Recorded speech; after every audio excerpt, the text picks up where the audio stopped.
Votre nouvelle agence Riverain Tour intercontinentale parisienne est arrivée. Nous vous proposons des offres exclusives vers les Antilles avec 2 bagages de 23 kg et des facilités de paiement en 3 ou 4 fois.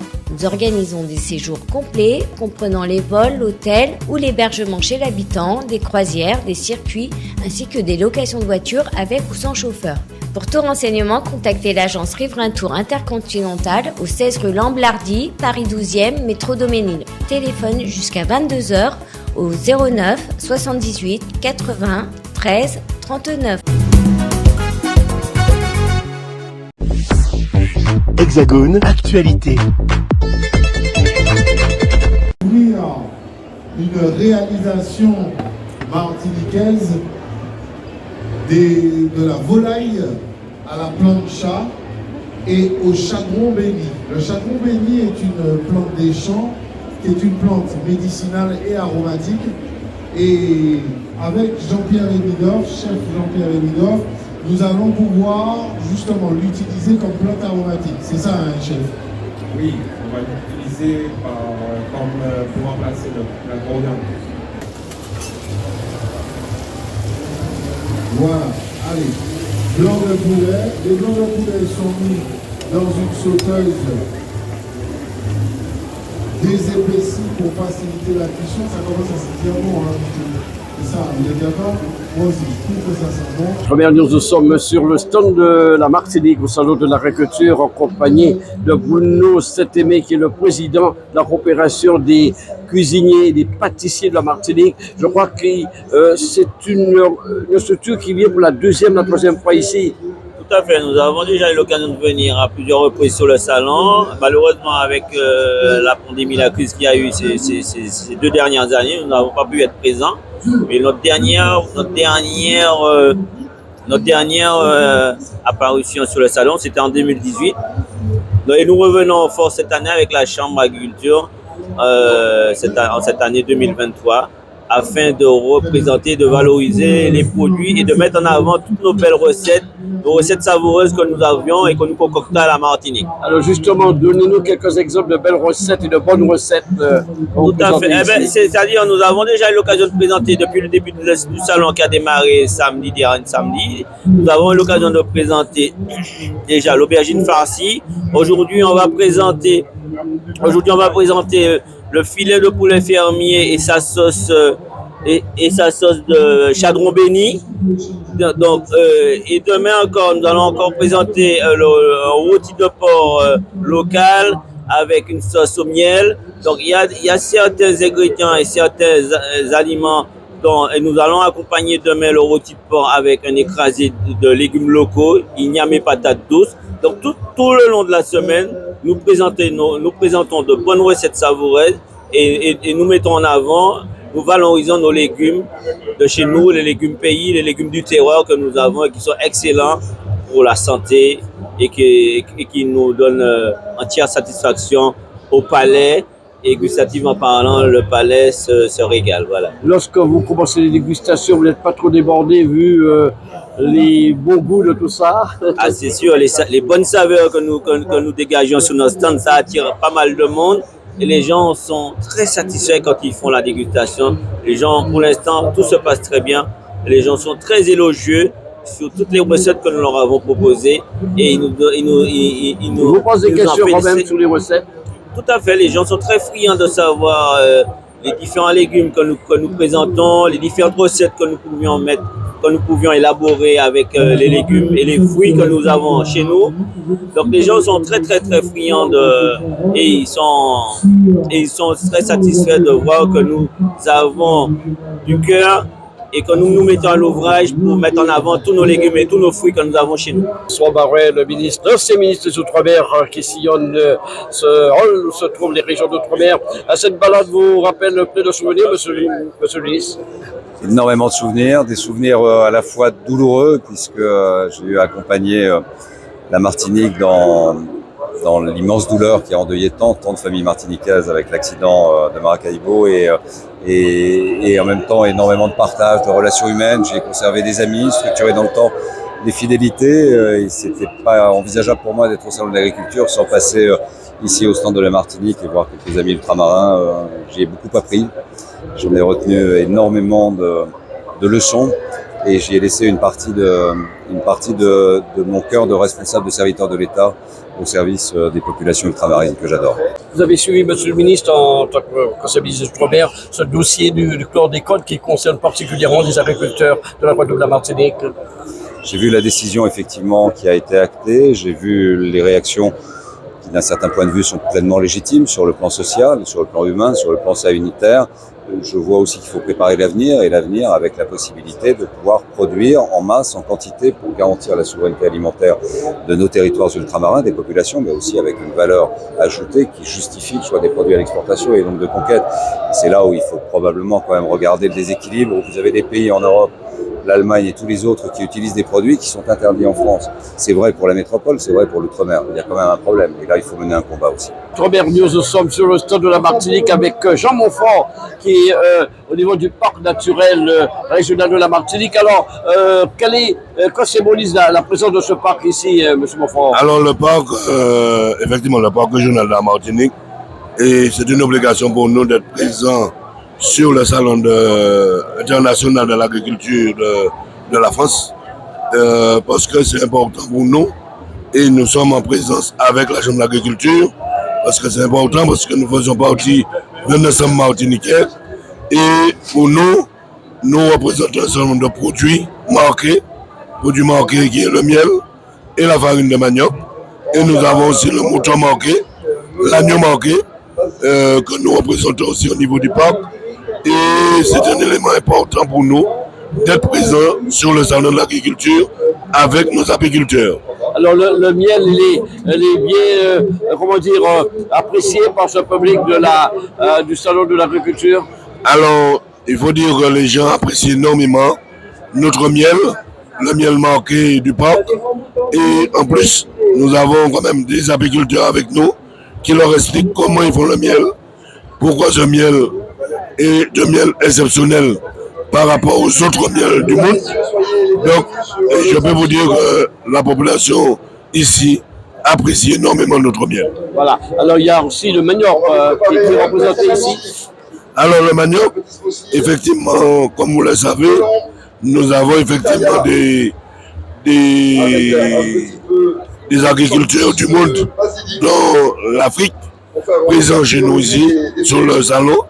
Mais notre farine, c'est une farine d'exception parce que nous avons un cahier des charges très strict.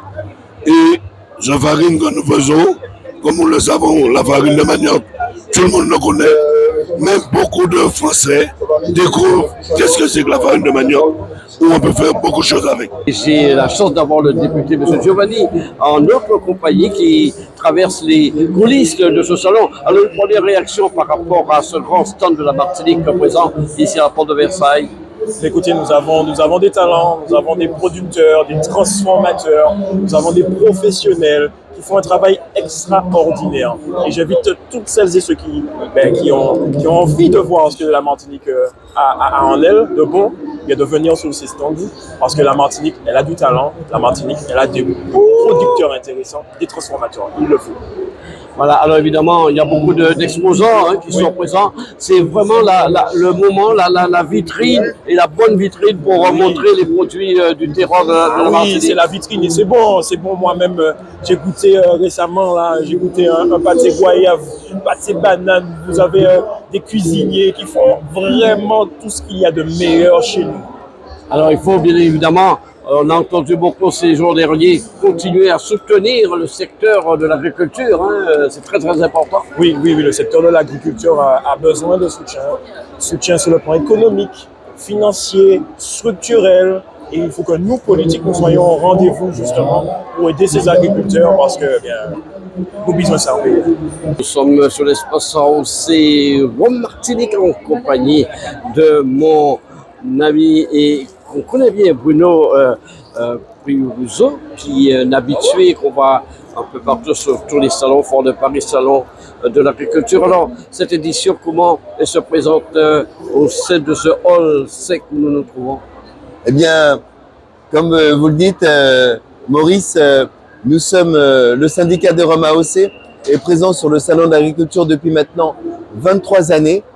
Et pour ce 59e anniversaire du Salon de l'Agriculture, nous avons voulu un peu élargir notre présence et avoir une boutique et aussi avoir nos producteurs de matières premières, la canne à sucre AOC, qui sont venus ici en délégation pour pouvoir parler de cette matière première qui nous sert à faire le bon rhum AOC Martinique, et puis eh bien d'échanger avec les visiteurs et leur montrer un peu, leur faire déguster le pur jus de canne à sucre AOC. Et c'est ce dont le syndicat avait envie depuis quelques années. Et cette année, nous avons pu réunir toutes les forces pour arriver à cet objectif pour le meilleur du rhum AOC Martinique. Alors en clair, montrer le rhum et montrer de quoi il vient, comment il est fabriqué, à partir de quel produit, de quelle base, c'est ça? Exactement, exactement. Notre message aujourd'hui, ça l'a toujours été, c'est le terroir. Le terroir, c'est une terre, c'est une matière première, et ce sont des hommes et des femmes qui travaillent pour le meilleur, pour l'excellence, pour avoir ce rhum de l'excellence.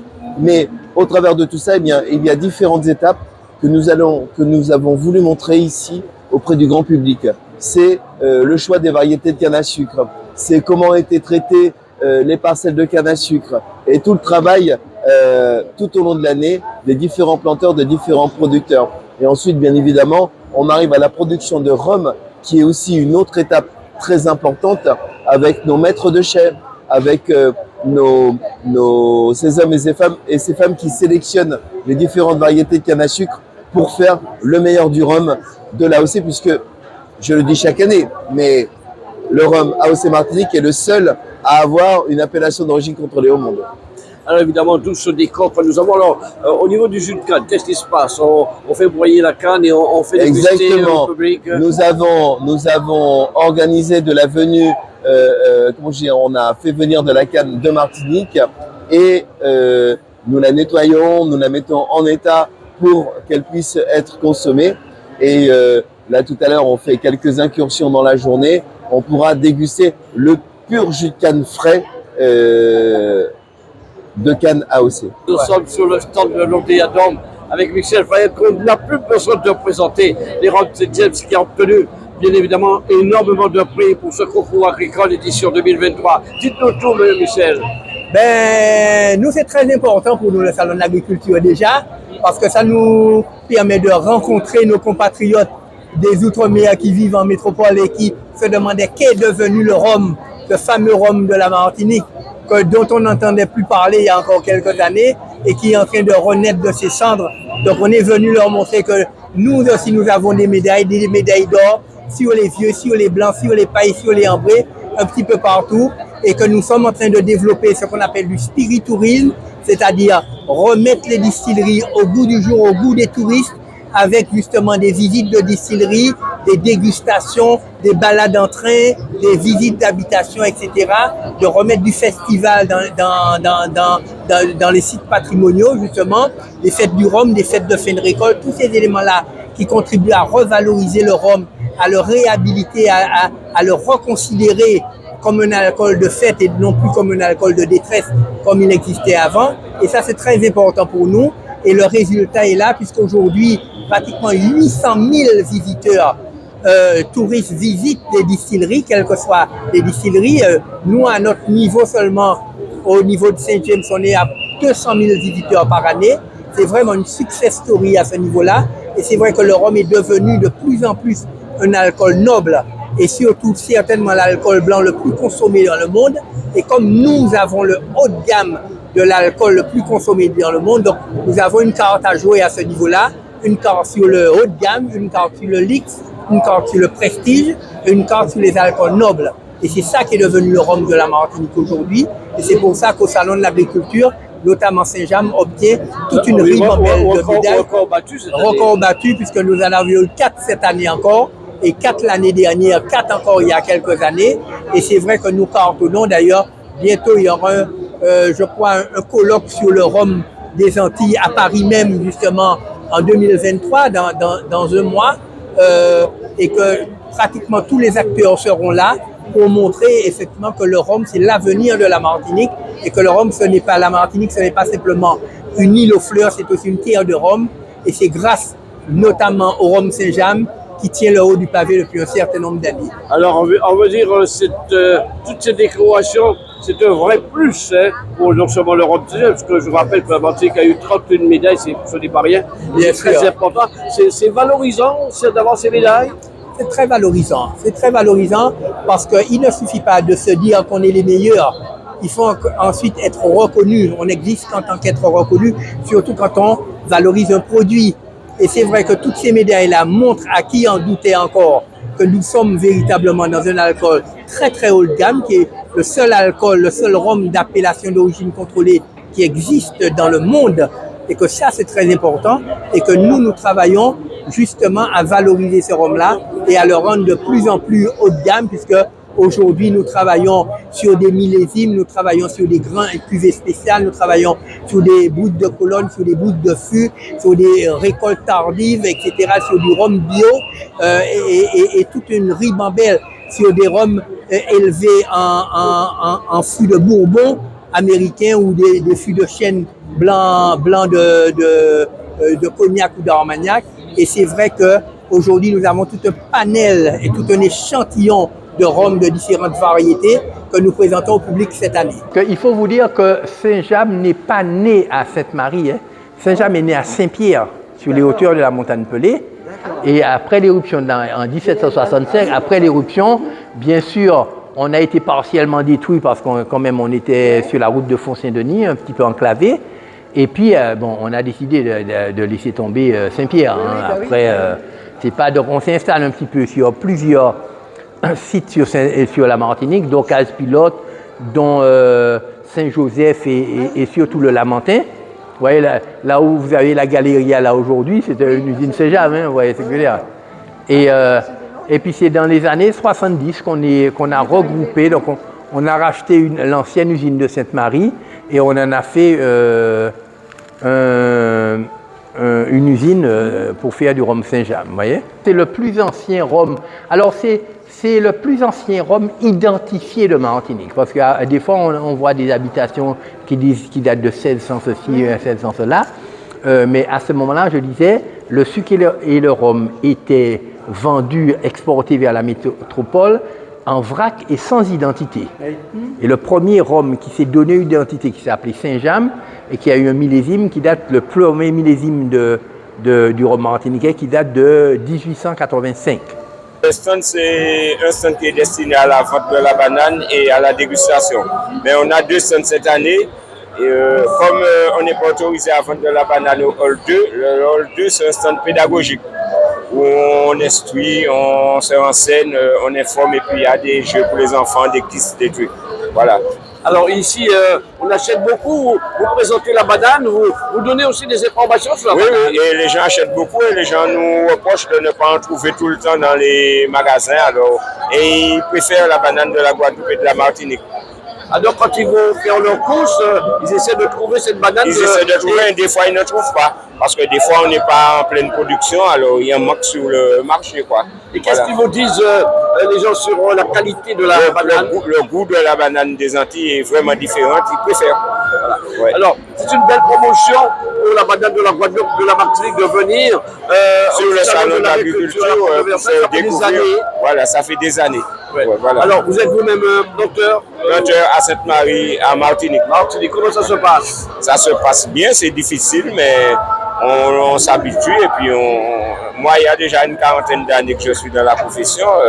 Je pense arriver jusqu'à l'âge de la retraite. Voilà. Alors ça s'est modernisé parce qu'il y a une petite variété qui est sortie il y a quelque temps. Comment cette variété se porte? Oui, c'est la banane rose. Il y a quelques planteurs qui produisent la banane rose.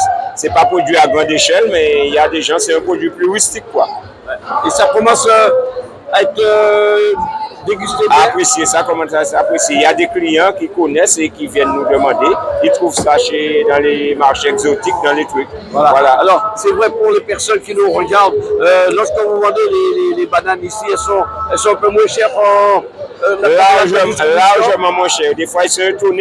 Quand on vend 2 mètres de bananes pour 2 €, ils nous disent tout ça de bananes.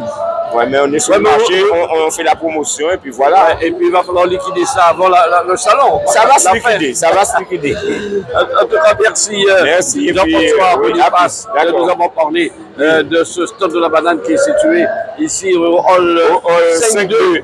Voilà, du salon à côté de la région Martinique, Guadeloupe et autres. Alors écoutez, déjà, j'ai été visiter le hall au niveau des 13 régions de France et de Navarre, mais c'était toute ma joie d'être dans le stand des Outre-mer. Déjà, je suis ultramarine, je défends les territoires ultramarins et surtout aujourd'hui, une joie d'être avec des jeunes abîmiens qui sont en train de faire tout ce qui est plantes pharmacopée, médicinales pour pouvoir traiter certaines douleurs et médicaments. Aujourd'hui, comme je dis, l'avenir, c'est l'agroforesterie. L'avenir, c'est la pharmacopée locale. Et c'est pour ça que j'incite aujourd'hui, par rapport à l'Union européenne, de défendre l'agro-transformation, c'est l'avenir. Et c'est toute une joie aujourd'hui de voir le stand au niveau des Outre-mer faire cette authenticité avec des produits d'excellence comme nous avons notre rhum, notre filière canne sucre. À La Réunion, c'est l'ananas, c'est les litchis. Ici aujourd'hui, ce n'est qu'un plaisir aujourd'hui d'être aujourd'hui avec vous pour pouvoir voir tout ce que nous faisons aujourd'hui par rapport à la pharmacopée guadeloupéenne. Voilà. Alors, Madame la députée, souvent je l'ai entendu aussi depuis quelques jours, on dit qu'effectivement on s'aligne, l'Europe nous oblige les agriculteurs à respecter un certain nombre de choses, alors que des produits arrivent en Guadeloupe sans trop savoir qu'est-ce qu'on a mis sur ces produits. Alors, comment défendre ces agriculteurs? Alors écoutez, moi je peux vous dire, à l'Union européenne, nous faisons déjà, nous avons des normes. Ensuite, vers le gouvernement, des normes encore qui sont drastiques. Et je peux dire qu'aujourd'hui, les ultramarins ou nos régions à l'Hexagone, nous faisons une agriculture qui est propre, une agriculture conventionnelle. Ça veut dire que nous avons une traçabilité, nous avons un cahier des charges qui est respecté. Et c'est ça aujourd'hui que nous faisons. Nous n'avons rien à nous reprocher, ne serait-ce que notre banane Guadeloupe Martinique, ne serait-ce que notre canne, notre sucre, notre pharmacopée, nos tisanes pays. Voilà. Et aujourd'hui, on est en train de développer. J'étais venue il y a un mois pour défendre l'agroforesterie aujourd'hui, tout ce qui est plantes endémiques aussi. Outremernews.fr, le site de l'actualité Outre-mer, 24 heures sur 24 et 7 jours sur 7. Retrouvez la chaîne Outremer News sur YouTube.